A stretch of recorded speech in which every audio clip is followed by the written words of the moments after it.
Assalamualaikum warahmatullahi wabarakatuh. Welcome back to CSP Channel Sharing and Learning. Salam sejahtera buat teman-teman pejuang NIP SNP3K 2021.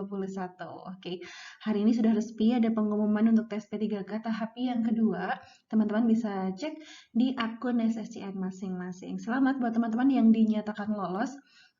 Jadi belum 100% sih, teman-teman masih harus nunggu ada masa sanggah ya. Dan itu nanti sampai dengan tanggal 31 Desember 2021.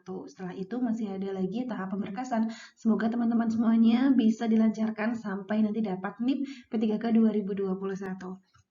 Oke, buat teman-teman yang sudah lulus, bisa join di grup pemberkasan tahap yang kedua. Linknya aku sertakan ada di deskripsi YouTube. Silahkan bisa dicek ya teman-teman.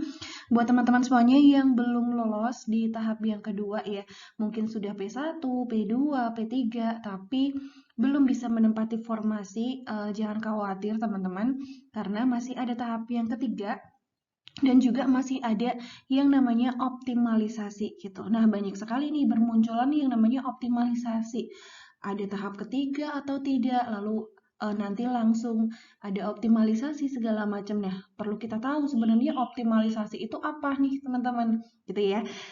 Sebelumnya jangan lupa teman-teman like video ini, subscribe, nyalakan lonceng notifikasi supaya ketika aku update nih ada info atau materi, teman-teman jadi yang pertama untuk tahu channel ini. Oke, langsung saja ya. Sebelumnya di sini ada sedikit pemberitahuan karena tadi memang sudah aku sampaikan untuk buku tahap yang ketiga ini ya, sesuai dengan materi-materi di tes P3K kemarin itu sudah sold out nih teman-teman, tapi masih banyak yang chat untuk minta bukunya ini ya, aku sampaikan di sini udah sold out ya. Dan untuk bimbel masih ready nih teman-teman, silahkan kita tutup di besok ya tanggal 22 dan kita akan mulai mentoring di tanggal 23 gitu. Untuk dapat informasi tentang bimbel silahkan teman-teman bisa cek ada di deskripsi juga. Oke, jadi optimalisasi. Nah, optimalisasi itu adalah penempatan hampir sama juga dengan CPNS kemarin ya. Ketika tidak semua formasi itu terisi, maka nantinya akan ada perankingan semuanya itu dalam satu formasi yang sama akan di-ranking secara global dan rank tertinggi nantinya akan menempati sesuai dengan formasi yang dibutuhkan di situ. Misal masih ada dalam satu formasi itu ya, satu formasi lagi. Dalam formasi tersebut nanti ada 10 nih, masih ada 10 yang kosong. Jadi 10 rank tertinggi nanti akan menempati tempat-tempat yang kosong itu, teman-teman. Jadi sama seperti tes CPNS kemarin juga seperti itu, dan ini juga ada yang namanya optimalisasi di tes P3K 2021. Teman-teman bisa simak ada di Permenpan RB nomor 28 tahun 2021 ya. Itu ada di sini. Jadi, dalam kebutuhan P3K belum terpenuhi, kebutuhan P3K akan diisi oleh pelamar yang tidak lulus seleksi kompetensi 3 nih, teman-teman. Ya, jadi pelamar yang tidak lulus seleksi kompetensi 3 dengan ketentuan sebagai berikut. Jadi kalau berdasarkan pasal tersebut, nanti ada tahap 3 dulu, baru ada optimalisasi gitu. Jadi yang tidak lolos di tahap 3, nanti masih ada kuota nih, masih ada formasinya, akan ada optimalisasi dengan ketentuan-ketentuan sebagai berikut. Yang pertama, memenuhi nilai ambang batas dan berperingkat terbaik. Jadi harus PG dulu. Pasti PG dulu. Dan selain PG ya nanti di rank terbaik seperti tadi ya, jadi secara global ada berapa banyak yang PG, lalu masih ada berapa yang kosong di situ. Nah, di ranking nih seperti tadi, kalau ada 10 ya 10 rank terbaik, ada 20 ya 20 rank terbaik, tergantung di daerahnya itu ya. Yang kedua, jabatan yang akan diisi adalah jabatan yang belum terpenuhi pada bentuk satuan pendidikan lain yang sama dengan jabatan dan bentuk satuan pendidikan yang dipilih pelamar pada seleksi kompetensi 3. Jadi optimalisasi itu disesuaikan dengan jabatan yang teman-teman pilih formasinya di tahap 3. Gitu. Jadi Ya nanti yang dipakai itu ya yang di tahap 3 itu nilainya teman-teman di situ ya. Dan bentuk satuan pendidikan yang akan diisi berada dalam satu wilayah kewenangan penyelenggaraan pendidikan. Next.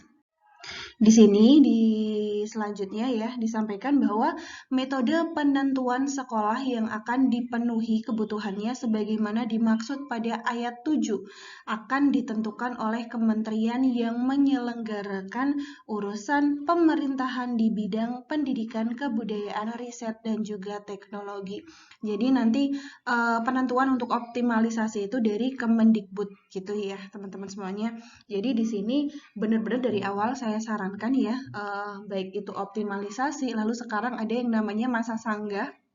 Mungkin teman-teman banyak sekali yang menanyakan akan menyanggah segala macam nilainya, mungkin harusnya dapat afirmasi nih, kenapa kok tidak dapat afirmasi ya?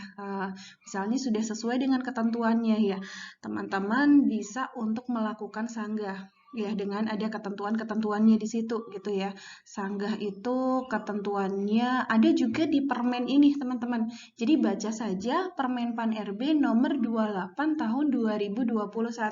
Di situ juga ada ketentuan bagaimana tata cara kita menyanggah gitu, bahwa memang kita tidak bisa menyanggah nilainya orang lain, kita menyanggah punya kita sendiri yang intinya itu seharusnya kita dapat nilai lebih dari yang tertera di situ dan nilainya kita itu harus bisa merubah keadaan dalam arti yang di situ kita tidak lolos, nanti seharusnya ketika kita sanggah itu jadinya lolos gitu. Jadi harus ada ibarat kata merubah keadaan gitu ya teman-teman ya. Ya, sekali lagi dibaca Permen Pan RB nomor 28 tahun 2021. Insya Allah itu jelas sekali di situ, termasuk dengan aturan optimalisasi. Ya, segala macam mungkin teman-teman yang masih bingung dengan aturan-aturan di P3K ini bisa cek saja itu dan juga Permen Pan yang terbaru. Ya, tambahannya tentang nilai ambang batas gitu teman-teman, nilai ambang batas P1, P2 maupun P3 gitu ya.